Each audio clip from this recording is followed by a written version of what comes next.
digital in general has revolutionized our demand for instant gratification.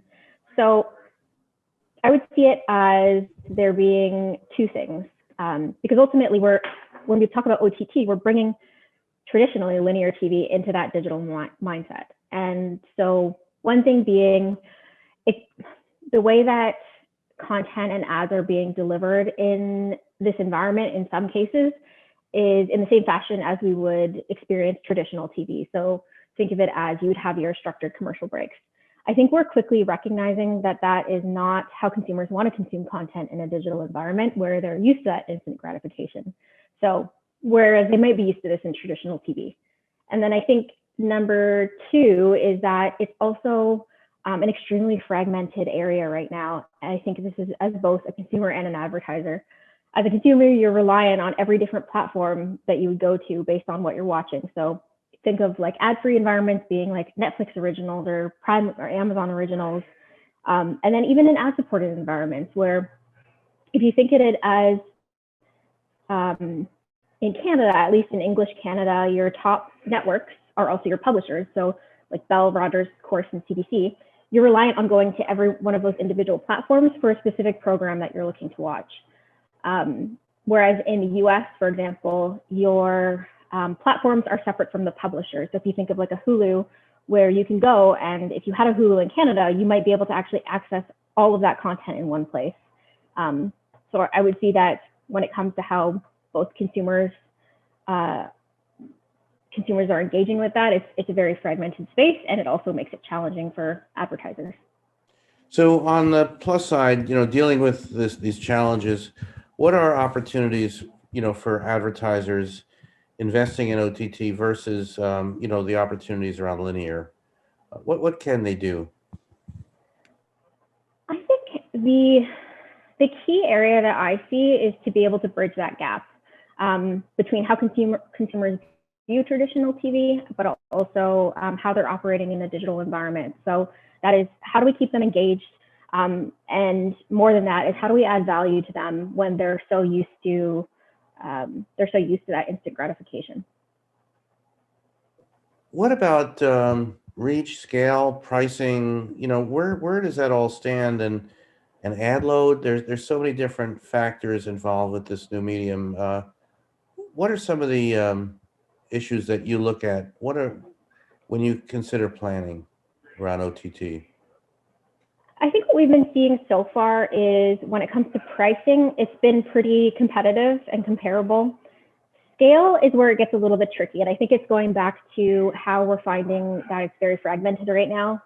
And when we look at data, we find that we know that people are consuming OTT so much more now, and it's continuing to grow.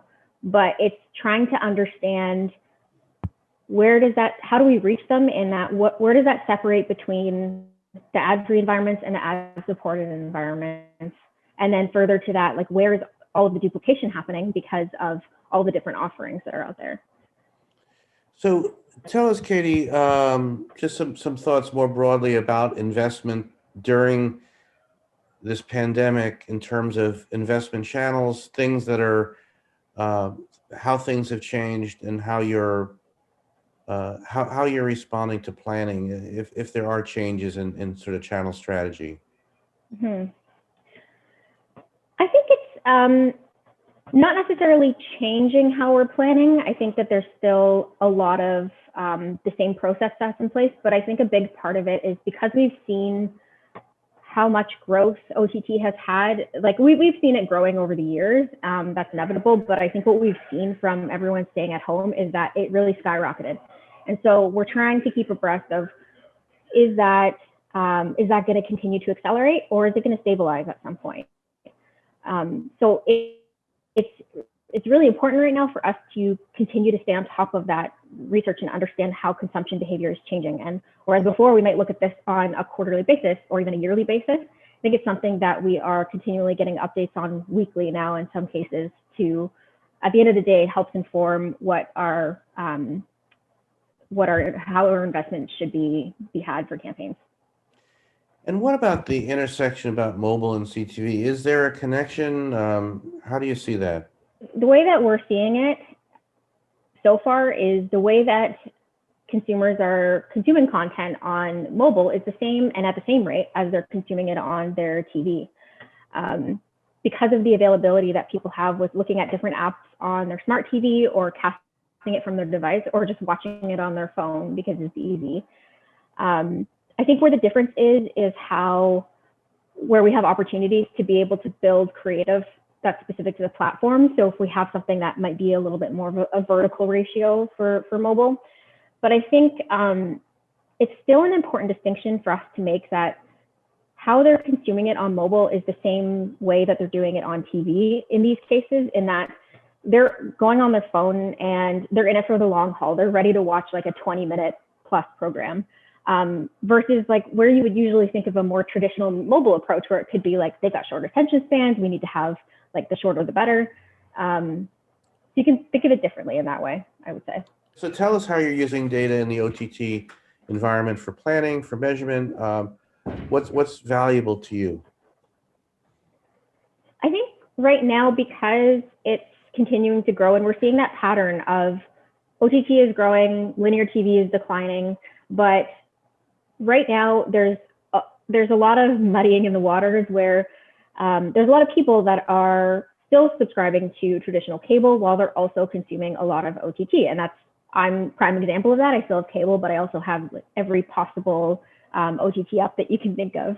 And so what's really important is to be able to understand and measure the distinction of like, what is our unique reach that we're getting beyond people who are just watching linear TV. And I go back to that, comparing it to linear TV, because if you're looking at a campaign that is with an objective of reach and awareness, then it's still important. Like TV is still going to be an important medium because we know that there's still mass reach there and there's still a lot of time spent. And so the opportunity here is for us to better understand what is our incrementality, how do we reach people who are more light TV viewers. And there's actually a great test that we've done recently for one of my clients with Samsung, because Samsung is able to measure at the glass level, being able to see of linear TV viewers, how many of them like on the lighter side, how many of them were exposed to the ads through connected TV versus through traditional TV. So that's all really important. But then I think beyond that too is the fact that we can find these incremental consumers through OTT helps us further bring them down the funnel. So in cases where we're able to drive them to the website through OTT, that signal of consideration helps us understand that they're a qualified audience, and then in turn be able to like retarget them down the funnel in order to convert. So ultimately, it helps us grow our consumer base there.